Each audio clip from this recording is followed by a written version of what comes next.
Jeranya si putih. Hari ini si putih sedang tidur di kursi kesayangan majikannya. Putih tidur dengan pulas. Moka melihat si putih. Timbul keinginan Moka untuk mengerjai si putih. Moka berlari mencari majikannya. Ia menggapai-gapai kaki majikannya dengan tangan-tangan kecilnya. Majikannya terkejut dan menoleh ke arah Moka. Moka menuntun majikannya menuju ruangan tamu.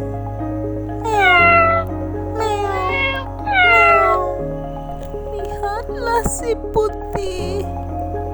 Majikan melihat ke arah mata yang ditunjukkan oleh Moka.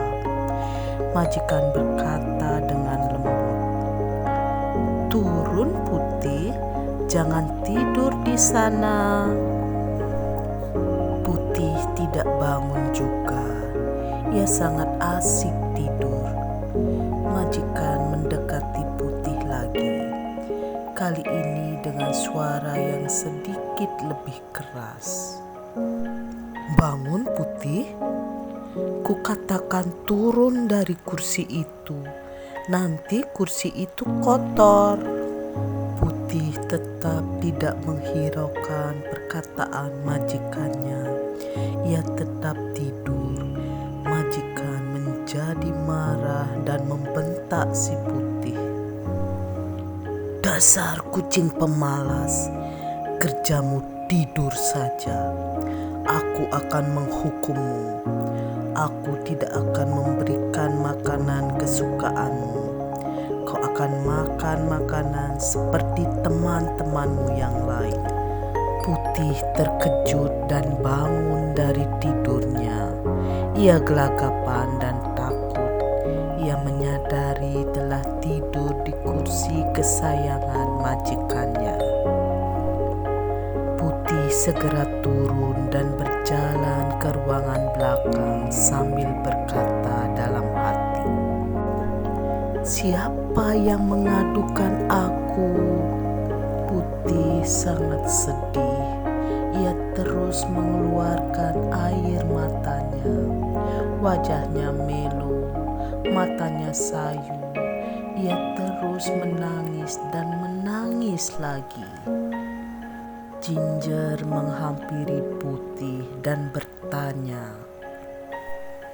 "Putih, mengapa engkau menangis?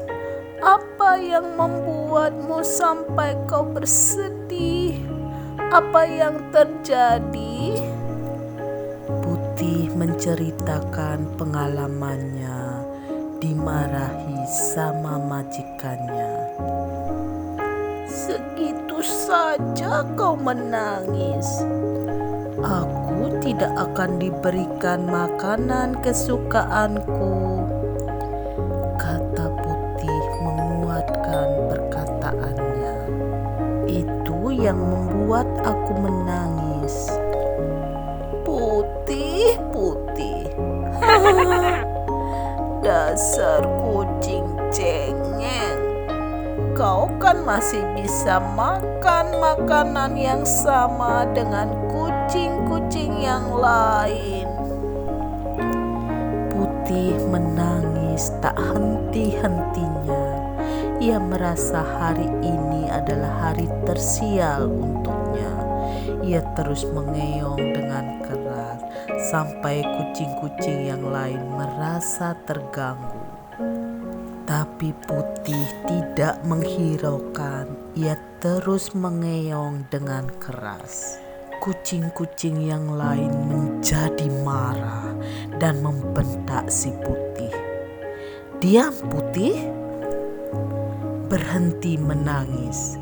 Dasar pemalas, dasar cengeng, dasar kucing nakal. Hidupmu sehari-hari hanya bisa mengganggu ketenangan kami saja. Pergilah kau dari ruangan ini kalau kau tidak mau diam. hardik kucing-kucing itu. Putih semakin merasa tidak nyaman. Ia cepat berlalu dari tempat itu. Di sebuah lorong ia berpapasan dengan Jumper. Putih memasang wajah murka sampai-sampai Jumper menegur si Putih. "Ada apa, Putih? Mengapa wajahmu ditekuk seperti itu?" "Aku sebal, Jumper. Aku dibilang kucing yang nakal oleh teman-teman yang lain. Aku sangat sebal sama mereka. Aku ingin menjauh saja. Aku ingin sendiri saja. Orang-orang dan teman-teman sudah tidak sayang denganku lagi." Wah. Putih menangis lagi. "Wah, sungguh sayang ya. Ternyata kau kucing yang picik.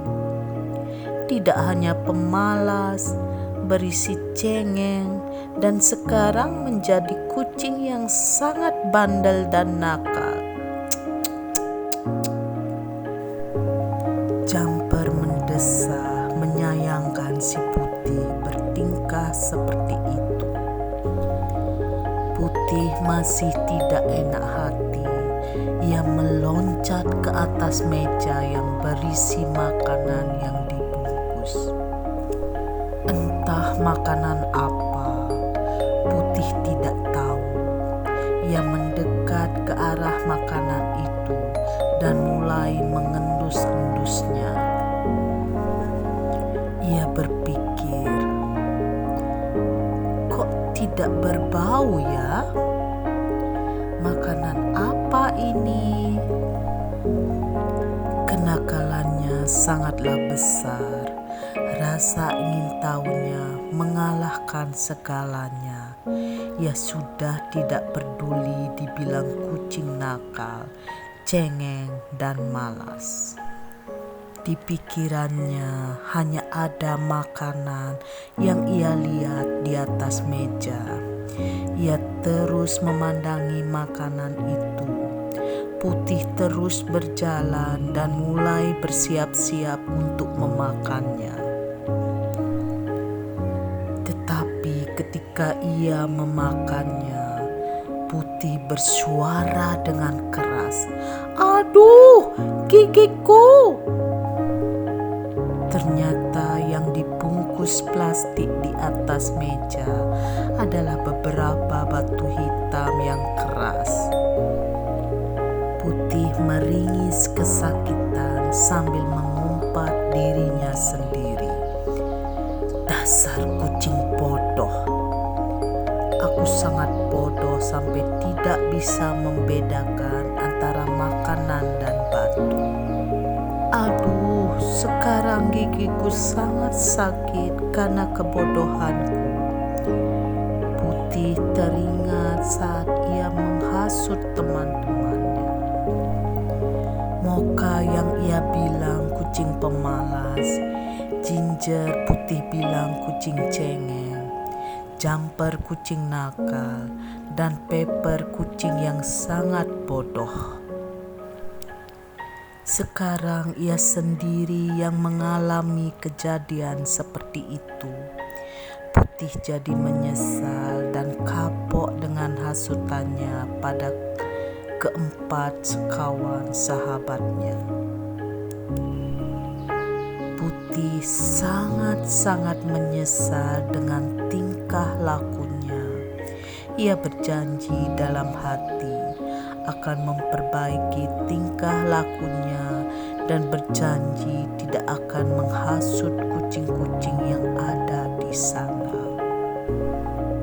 Ia sudah sadar bahwa hidup saling mengasihi adalah jauh lebih indah daripada bertengkar dan saling menghasut satu sama lain. "Aku akan minta maaf sama mereka," kata Putih dengan sungguh-sungguh. melihat sekawan tersenyum bahagia. Mereka senang Putih sudah menyadari kesalahannya. Mereka tersenyum lagi sambil mengeong bersaut-sautan dan akan memaafkan Putih, sahabatnya yang lain.